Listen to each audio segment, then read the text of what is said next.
আসসালামু আলাইকুম দর্শক, আপনারা যে যেখান থেকে আমাদের ভিডিও দেখছেন আপনাদেরকে অনেক অনেক শুভেচ্ছা জানিয়ে শুরু করছি আমাদের আজকের বাজিঘর পাখিদের জীবনচিত্র।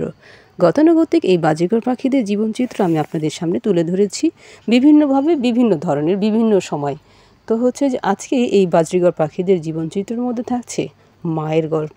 আমরা সচরাচর মায়ের গল্পটা ইমোশনাল, স্যাড এবং সবসময় ব্যথা বেদনার মধ্যে দিয়েই আমরা মায়েদের গল্পগুলো দেখি বা সচোখে দেখা। কিন্তু এই মা অনেক বছর ধরে চতুর্থ সিজন আমাদের এখানেই থাকছে আমাদের সাথে। এই মা আমাদের হয়তো ওভাবে দেখলে খুব ছটফট করে কোনো একটা খাবারের জন্য। যদি কলমি শাক দেওয়া হয় সে খুব চেষ্টা করে কতক্ষণ পাওয়ার জন্য। একটা ছোট বাচ্চা যেরকম একটা খাবার পেলে বলে আমাকে দাও ওরকম টাইপের। তো যাই হোক, এই মার 24 ঘন্টার মধ্যে ঘুম নাই, নাওয়া নাই, খাওয়া নাই, এরকম নিজেই শুধু কোনো রকমভাবে সেও খায় কিনা আমি জানি না, অবশ্য খায়। নিজে না খেলে কীভাবে তার সন্তানদেরকে সে বাঁচাবে? আগে শক্তি তাকে অর্জন করতে হবে, তাহলেই তো সে উঠে দাঁড়াইতে পারবে, ঘুরে দাঁড়াইতে পারবে। আর তার ঘুরে দাঁড়ানোর ফলেই তিনি তার সন্তানদেরকে দেখতে পাবেন, বাঁচিয়ে রাখতে পারবেন এবং সন্তানদেরকে আগলে রাখার মতো এবং তাদেরকে বড় করার জন্য মায়ের একটা বিশেষ প্রয়োজন। এই মা বাবার কাছ থেকে খাবার সংগ্রহ করছে, কারণ হলো এখন 7টি সন্তানের মা তিনি। এই 7টি সন্তানের খাবার দেওয়াটা মায়ের জন্য একটা বিশাল বড় একটা দায়িত্ব। তো যাই হোক, আমাদেরও দেখছে আমরা ভালোভাবে আলো দিতে পারছি কি না, এবং সে একটু কষ্ট আছে, তার 4টি ডিম নষ্ট হয়ে গিয়েছে। আজকে আমরা ভিডিওতে দেখতে পাবেন আপনারা, একটি ডিম হয়তো ভাঙা হয়েছে। এবং হয় না যে মারা তো সব সময় আশায় থাকে যে তার সন্তান সবাই যেন বেঁচে যায়।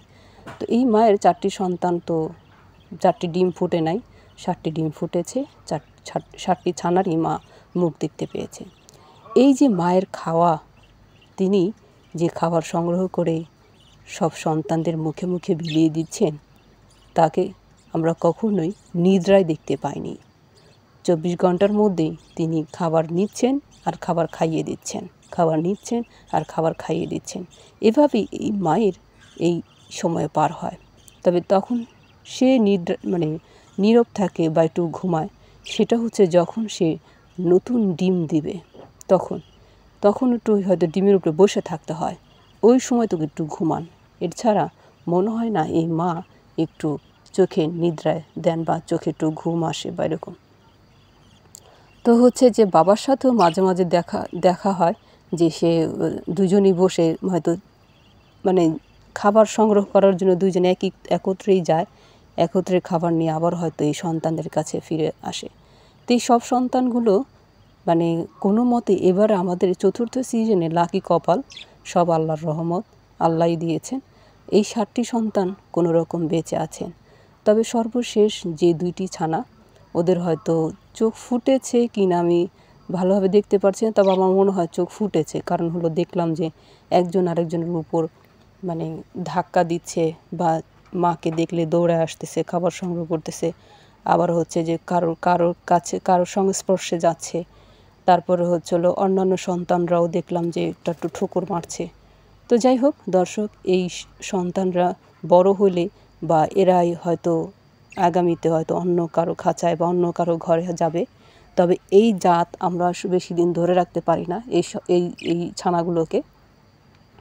কারণ এই ছানাগুলো যারাই নিয়েছে আনন্দ উল্লাস করে নিয়েছে। কারণ হলো এদের হলো সর্বোচ্চ 10 থেকে 11টি এবার হয়তো হয়েছে, 8 থেকে 10টি ডিম পেড়ে থাকে। এই কখনোই 5টি, কখনোই 6টি, কখনো 7টি, এরকম হয়নি। তবে প্রথম সিজনে যখন তারা ডিম দেয় তখন হয়তো 5টি কিংবা 6টি থাকে। দ্বিতীয় সিজনে আর আল্লাহর রহমতে তারা আর ওরকম কম থাকে না, 8 থেকে 10টি ডিম অবশ্যই পারে। তবে আমাদের স্বচক্ষে দেখা এটি। তো যাই হোক দর্শক, এই মায়ের জন্য দোয়া করবেন, কেননা প্রকৃত মা তারাই যারা সন্তানদের ভবিষ্যৎ, সন্তানদের আগলে রাখা, সন্তানদের ভালোবাসা দেওয়া। কারণ এরা হলো যারা মায়ের সংস্পর্শে থাকে তারা সুন্দরভাবে বেড়ে ওঠে। আর যারা মায়ের সংস্পর্শে না থাকে তাদের আচরণ, তাদের কথাবার্তা, তাদের ব্যবহার সব কিছু